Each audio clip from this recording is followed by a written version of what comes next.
passe à la division par 12 de 9336. Alors diviser par 12, ça va être un petit peu plus simple, parce que la table de 12 est un peu plus simple, simplement. 12 fois 1, 12, fois 2, 24, fois 3, 36, fois 4, 48, fois 5, 60, fois 6, 72, fois 7, 84, fois 8, 96. Alors, donc on se pose la question dans 93, combien de fois je peux appliquer 12? Donc je peux appliquer ou distribuer 7 fois, ce qui va me donner 84 à distribuer. De 84 à 93, il me reste 9. Ensuite, j'abaisse le 3. Donc j'ai 93. J'ai encore la même chose. Je peux distribuer 7 fois 12 et j'aurai distribué 84 pour 93. Du coup, il me reste la même chose, 9. Je baisse le 6 et je tombe sur 96 ici, pile comme il faut. Donc on a 8 fois et on a un reste égal à 0. C'est-à-dire que ici, on peut aussi lier avec le fait que donc 9336 est un multiple de 12, puisque 9336 est égal à 12 fois 778. Ou alors on peut dire que 778 est un diviseur de 9336, parce que la division euclidienne a un reste égal 0, on l'a vu dans la partie cours. On peut aussi dire que 12 est un diviseur de 9336 pour les mêmes raisons. On passe à la correction de l'exercice 5. Donc un fermier ramasse les œufs pondus par ses poules, c'est un petit problème, il y a 748 œufs, donc il compte les ranger dans des boîtes de douzaines d'œufs, donc 12 œufs par boîte, et il possède 65 boîtes, et il veut savoir combien il devra confectionner. Donc on va poser la division de 748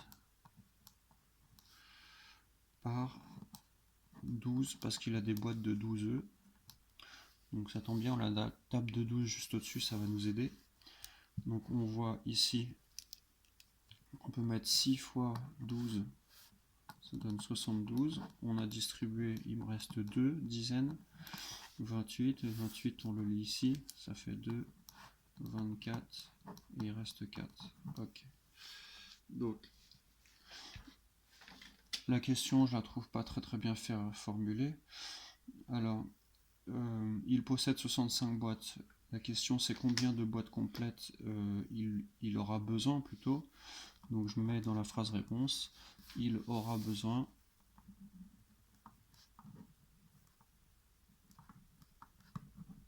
de 62 boîtes complètes. A-t-il suffisamment de boîtes pour ranger tous ces œufs? Bah oui.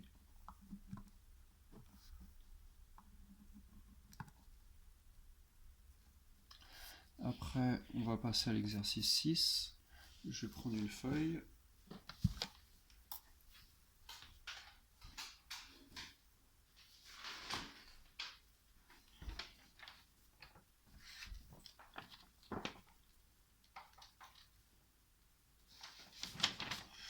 Alors, l'exercice 6.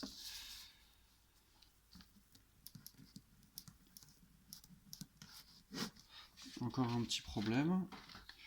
Donc Julia possède 56 romans de la question des Arsène Lupin.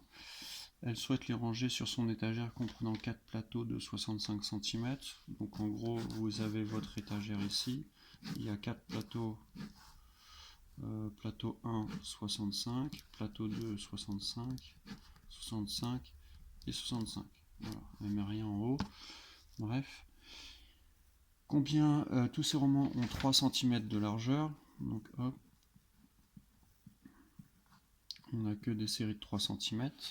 La question c'est combien de romans peut-elle placer au maximum sur un plateau.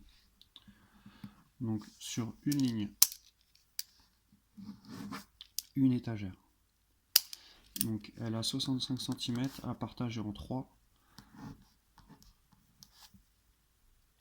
Donc dans 6, elle peut mettre 2 x 3. On baisse le 5. Et dans 5, elle peut mettre 1 x 3 seulement. Il reste 2 cm au bout de la ligne. Donc elle peut placer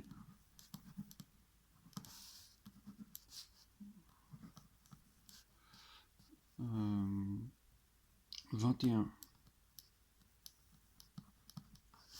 livres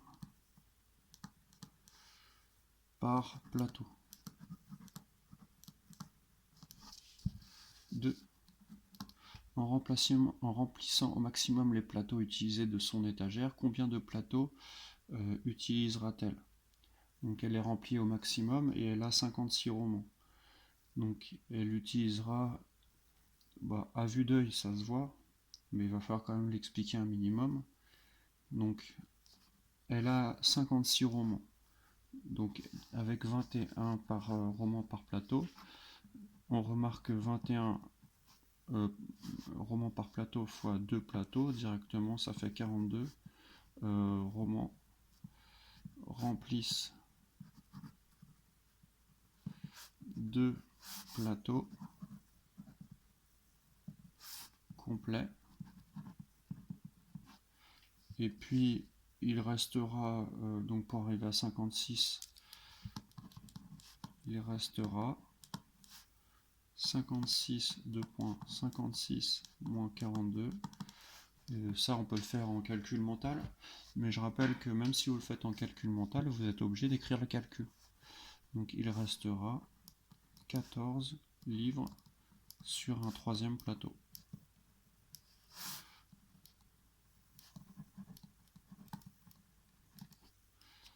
Donc ça c'est la question A et la question B en même temps. Donc A et B. On peut faire ça. Voilà, fin de la correction.